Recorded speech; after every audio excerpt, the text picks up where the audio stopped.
একটা ডিম আর কলা দিয়ে যে এইরকম মজাদার তুলতুলে নরম চকলেট কেক তৈরি করে নেওয়া যায় সেটা কিন্তু আমরা অনেকেই জানতাম না। আসসালামু আলাইকুম everyone, welcome to Afsara's mini kitchen. কলা আর ডিম দিয়ে তৈরি এই চকলেট কেকটা একদমই নো ফেল একটা কেক রেসিপি। বাচ্চারা যখনই কেক খাওয়ার বায়না করবে আপনারা কিন্তু ঝটপট করে এই কেকটা বানিয়ে দিতে পারবেন। যে কখনো কেক তৈরি করেনি সে চাইলেও কিন্তু একদম পারফেক্ট ভাবে এই চকলেট কেকটা তৈরি করে নিতে পারবেন। প্রথমে এখানে নিয়েছি আমি 2টা পাকা কলা, আর এই রেসিপিতে চেষ্টা করবেন কলাটা একটু বেশি পাকা নেওয়ার জন্য। এরপর এখানে নিয়ে নিচ্ছি আমি একটা রুম টেম্পারেচারে থাকা ডিম আর কলাটাকে প্রথমে আমি একটু ভালো করে মিশিয়ে নিচ্ছি। আপনারা চাইলে কিন্তু কলাগুলোকে ব্লেন্ড করেও নিতে পারেন, এতে করেও কিন্তু খুব সুবিধা হবে।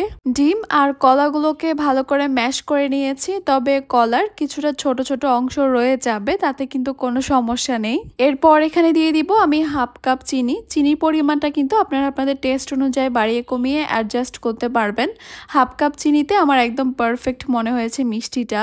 1 চা চামচ দিয়ে দিচ্ছি ভ্যানিলা এসেন্স। এরপর আবারও সবকিছুকে একসঙ্গে ভালো করে মিশিয়ে নিচ্ছি। এখন চিনিটা খুব ভালোভাবে গলে গিয়ে মিশে যাওয়া পর্যন্ত খুব ভালোভাবে এগুলোকে মিশিয়ে নিতে হবে।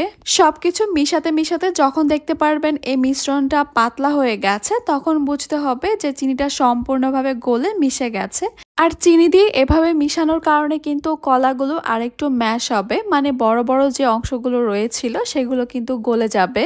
এবার আমি এখানে দিয়ে দিব 1/3 কাপ রেগুলার তেল। এরপর তেলটা দেওয়ার পর আবারও সবকিছুকে ভালো করে মিশিয়ে নিচ্ছি। আমি প্রায় 1 থেকে 1.5 মিনিটের মতো একটা হ্যান্ড উইস্কের সাহায্যে খুব ভালোভাবে এগুলোকে একটু বিট করে নিচ্ছি। হ্যান্ড উইস্ক না থাকলে কিন্তু কাঁটা চামচটা দিয়েও এভাবে একটু বিট করে নিতে পারেন কিছুক্ষণের জন্য। এখন আমি এখানে শুকনো উপকরণগুলো অ্যাড করব, তাই একটা ছাঁকনি নিয়ে নিয়েছি। প্রথমে নিয়ে নিচ্ছি আমি 1 কাপ ময়দা। এরপর এখানে দিয়ে দিচ্ছি 1/4 cup cocoa powder. Baking powder দিয়ে দিব 1 চা চামচ। বেকিং সোডা দিয়ে দিব 1/2 চা চামচ। এরপর দিয়ে দিচ্ছি এখানে 1 চিমটির মতো লবণ। এবারে সবগুলো শুকনো উপকরণকে আমি একসঙ্গে খুব ভালোভাবে ছেঁকে নিব। আর অবশ্যই চেষ্টা করবেন শুকনো উপকরণগুলোকে ছেঁকে নেওয়ার জন্য। এই ছেঁকে নেওয়াটা কিন্তু খুবই ইম্পর্টেন্ট।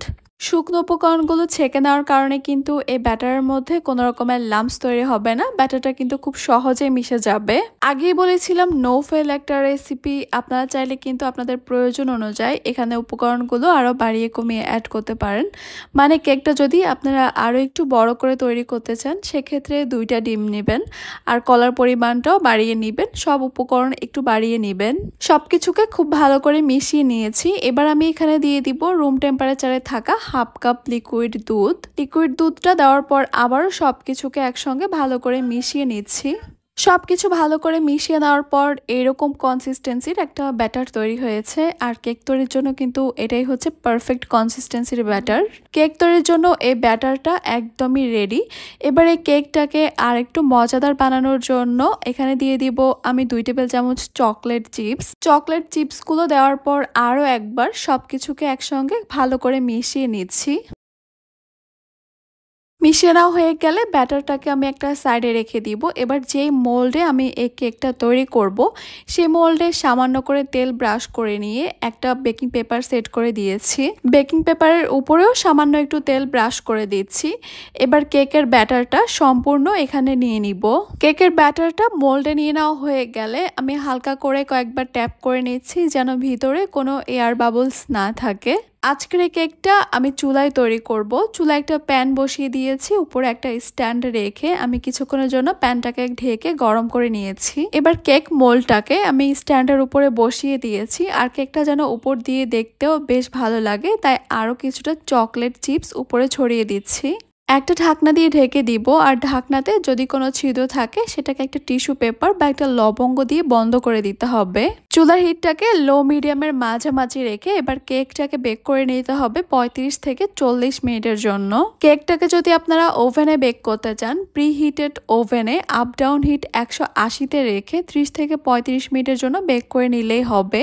আমি প্রায় 40 মিনিট পর ঢাকনাটা তুলে কেকটাকে একটু চেক করে নিব হয়েছে কিনা। একটা টুথপিক দিয়ে চেক চেক করে নিচ্ছি। টুথপিকটা যদি একদম ক্লিন আসে তাহলে বুঝতে হবে কেকটা হয়ে গেছে। এবারে কেকটাকে আমি চুলা থেকে নামিয়ে কিছুটা ঠান্ডা করে নিয়েছি। চারপাশ থেকে একটু ছাড়িয়ে নিচ্ছি যেন কেকটা খুব সহজে ডিমোল্ড হয়ে যায়। গরম থাকা অবস্থায় কেকটা অনেক বেশি সফট থাকে, তাই চেষ্টা করবেন কেকটাকে একটু ঠান্ডা করে নেওয়ার। কেকটা কেটে আপনাদেরকে একটু দেখিয়ে দিচ্ছি কেকটা ভিতর থেকেও কতটা পারফেক্ট হয়েছে আর কতটা সফট স্মুথ হয়েছে। দেখতেই পাচ্ছেন মাশাআল্লাহ কেকটা কত বেশি পারফেক্ট হয়েছে। কেকটা একটু ভেঙেও দেখিয়ে দিচ্ছি কেকটা কতটা সফট তুলতুলে নরম হয়েছে। মুখে দেওয়ার সঙ্গে সঙ্গে কিন্তু মিলিয়ে যাবে এই মজাদার কেকটা। আর কেকটা খেতে কিন্তু অনেক বেশি মজা হয়েছে। কেকটা আপনি যদি কাউকে তৈরি করে খাওয়ান সে কিন্তু বুঝতেই পারবে না এটা যে একটা ডিম আর কলা দিয়ে তৈরি করা হয়েছে। বিকেলে চায়ের সঙ্গে এইরকম একটা কেক থাকলে কিন্তু ভালোই লাগে। চাইলে আপনারা বাচ্চাদের টিফিনেও এগুলো দিতে পারেন অথবা চাইলে অতিথি আপ্যায়নও করতে পারেন। আশা করছি আমার আজকের রেসিপি আপনাদের কাছে খুবই ভালো লেগেছে আর সহজও লেগেছে। তাহলে আজকে এই পর্যন্তই। সবাই অনেক বেশি ভালো থাকবেন, সুস্থ থাকবেন, সবাই সবার জন্য দোয়া করবেন। আল্লাহ হাফেজ।